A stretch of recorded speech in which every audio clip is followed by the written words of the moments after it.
5 seconds to go.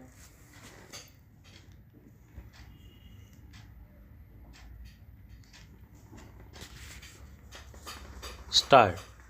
This appeal assails the judgment and order delivered by the Division Bench of the High Court of Judicature at Bombay in Criminal Appeal number 46 of 2005, thereby dismissing the appeal of the appellant and maintaining the conviction and sentence of the appellant as passed by the Additional Sessions Judge Islampur in Sessions Case number 39 of 2003 for offence punishable under Section 302 of the Indian Penal Code, for short IPC. Signature note verified. The prosecution case in brief, as could not be gathered from the material placed on record, is as under.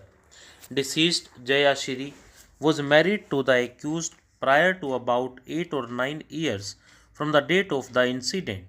They were blessed with two issues. PW3 Anandi Bai is the mother of deceased.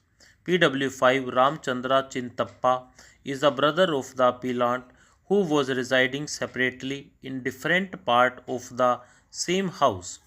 It is the case of the prosecution that the appellant was addicted to liquor and used to abuse and beat the deceased, forcing her to get money from her mother. On the fateful night of 23rd March 2003, the accused and deceased went to sleep in their house.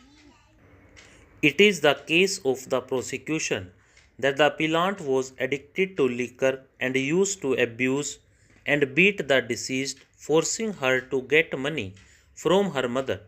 On the fateful night of 23rd March 2003, the accused and deceased went to sleep in their house. At the dawn of 24th March 2003, PW5 gave a call to the appellant so that they could go to their field for harvesting jawar crop. The accused opened the door and expressed his inability to accompany him to the field, stating that Jayashri had committed suicide by hanging. PW4 Ramchandra Sankar resides near the house of the appellant as well as PW5. PW5 informed PW4 about the incident. PW5 went to the village Penumbari to inform the mother of deceased and other relatives about the incident. PW5 went to Kokrad police station and gave information about death of the deceased. On the basis of information received from PW5, initially ad number 13 of 2003 came to be registered. Subsequently, crime came to be registered for the offence punishable under Section 302 IPC.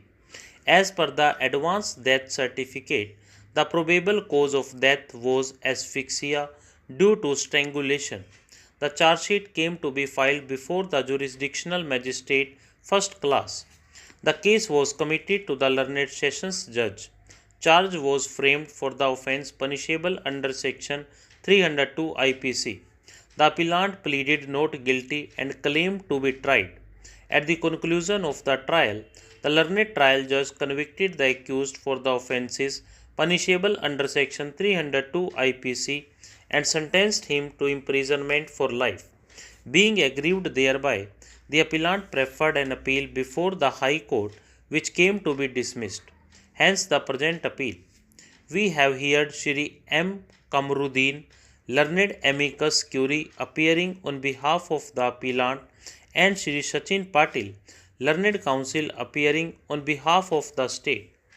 Shri Kamruddin, learned counsel for the appellant, submitted that the case rests entirely on the circumstantial evidence. He submitted that unless and until the prosecution proves its case beyond all reasonable doubt, conviction in a case of circumstantial evidence would not be warranted. The learned counsel submitted that merely on the basis of suspicion, conviction would not be sustainable. He relies in this respect on the judgment of this court in the case of G. Paraswanath versus State of Karnataka 2010-8 SCC 593.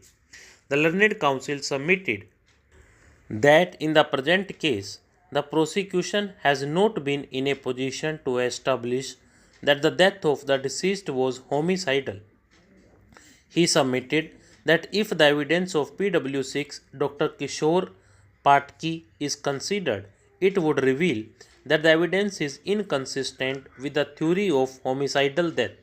In this respect, the Learned Counsel relies on the judgment of this court in the case of Ashwarappa alias Dupada Ashwarappa versus State of Karnataka 2019-16 SCC 269.